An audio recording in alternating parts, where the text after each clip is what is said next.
सलाम दोस्तों, कैसे हैं आप सब। मैं हूं समीला कुरैशी और आप देख रहे हैं सर्कल टीवी यूट्यूब चैनल। क़यामत की रात के एपिसोड 6 के साथ आज मैं आपकी खिदमत में हाजिर हूं और आज की हमारी इस वीडियो में हम बात करने वाले हैं पानी के बारे में।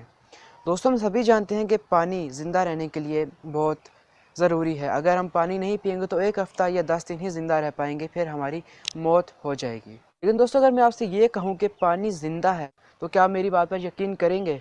यकीनन नहीं करेंगे, क्योंकि साइंस ये कहती है कि पानी नॉन लिविंग थिंग्स की कैटेगरी में आता है। ऐसी चीज़ें जो ज़िंदा तो नहीं लेकिन ज़िंदा रहने के लिए बहुत ज़रूरी हैं।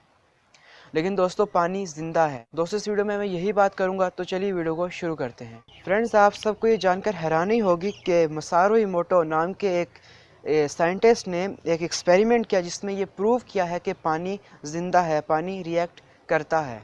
तो जिन चीज़ों को इंसान देख पाता है, इंसान खाता है, पीता है, या जो बातें इंसान सुनता है, उन सभी चीज़ों को पानी भी देख पाता है, सुन पाता है। दोस्तों, हो सकता है कि आपको मेरी इस बात पर यकीन नहीं आ रहा होगा, तो आप इंटरनेट पर मसारू इमोटो के इस एक्सपेरिमेंट के बारे में सर्च कर सकते हैं। आपको डिटेल में जो है इसकी डिटेल मिल सकती है। दोस्तों, अब मैं बताऊंगा कि मसारू इमोटो ने एक्सपेरिमेंट में क्या किया और क्या प्रूव किया।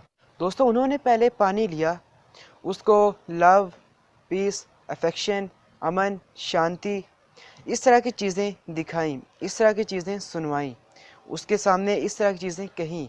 उसके बाद दोस्तों, उन्होंने पानी को क्रिस्टलाइज़ किया, उसके क्रिस्टल्स बनाए, उसको सॉलिड फॉर्म में क्रिस्टलाइज़ किया। उसके बाद उसको माइक्रोस्कोप से देखा और उसके बाद उसके फ़ोटोग्राफ्स क्लिक किए। तो दोस्तों, आपको ये जानकर हैरानी होगी कि पानी को जितनी भी अच्छी चीज़ें सुनाई गई थी, दिखाई गई थी, उस पर पानी ने रिएक्ट किया और उसके जो क्रिस्टल थे वो बहुत ही सुंदर बनकर सामने आए और निखर कर सामने आए, जैसा कि इस वक्त आप अपनी स्क्रीन पर देख सकते हैं।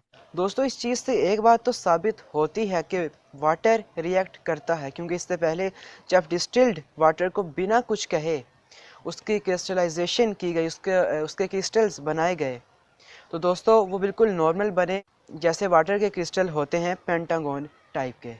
दोस्तों, उसके बाद पानी को भूत, आत्मा, शैतान, डेविल, गुस्सा, बदला, किसी का मर्डर कर देना, इस तरह के वर्ड्स सुनाए गए, तो बहुत ही भयानक किस्म की क्रिस्टल्स बनकर सामने आए, जैसे कि अभी आप अपनी स्क्रीन पर देख सकते हैं। दोस्तों, इस चीज़ से ये साफ जाहिर होता है कि पानी रिएक्ट करता है। जो चीज़ हम समझते हैं, जो सुनते हैं, वो पानी भी उस चीज़ पर रिएक्ट करता है। दोस्तों, 3 बार इस एक्सपेरिमेंट को किया गया और तीनों बार यही रिज़ल्ट सामने आए। दोस्तों, साइंस ये कहती है कि अगर 3 बार आप अगर एक तजर्बा करते हैं और वो तीनों बार उसका एक ही रिज़ल्ट आता है, तो ये कोइंसिडेंस नहीं हो सकता, ये इत्तेफाक नहीं हो सकता, ये महज एक संयोग नहीं हो सकता, ये हकीकत होती है। उसके पीछे कोई ना कोई फैक्ट या कोई ना कोई लॉजिक ज़रूर होती है। दोस्तों, इस एक्सपेरिमेंट को 3 बार किया गया और तीनों बार एक ही रिज़ल्ट सामने आया। तो इसका यही मतलब है कि इस सब के पीछे कोई ना कोई रहस्य या कोई ना कोई फैक्ट ज़रूर है। तो चलिए दोस्तों, अब थोड़ा सा आगे चलते हैं। जैसे कि हम जानते हैं कि हमारा जिस्म 60% पानी से बना हुआ है, 60% हमारे जिस्म में लिक्विड है, पानी है, और हम ये पीछे प्रूव कर चुके हैं मसारू इमोटो के एक्सपेरिमेंट में कि पानी रिएक्ट करता है, अच्छी चीज़ों पर अच्छा रिएक्ट करता है और बुरी चीज़ों पर बुरा रिएक्ट करता है। तो आप खुद ही सोच कर चलिए कि अगर आप किसी को हेट करते हैं, किसी से नफ़रत करते हैं, किसी को गाली देते हैं, क्या आपकी उस हेट का, आपकी उस नफ़रत का सिर्फ उसी इंसान पर इफ़ेक्ट होगा, आप पर इफ़ेक्ट नहीं होगा? तो साइंस में ये बात प्रूव है कि अगर आप किसी को गाली देते हैं तो उसका 60% इफ़ेक्ट आपको होता है और सिर्फ 40% इफ़ेक्ट सुनने वाले को होता है।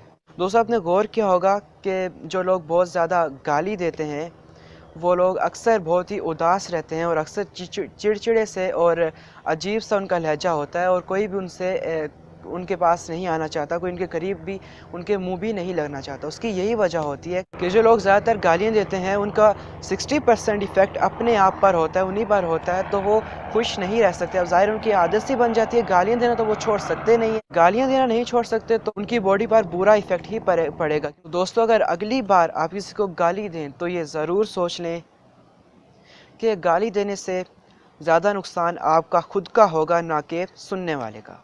60% आपका खुद का नुकसान होगा। गालियाँ ना दें।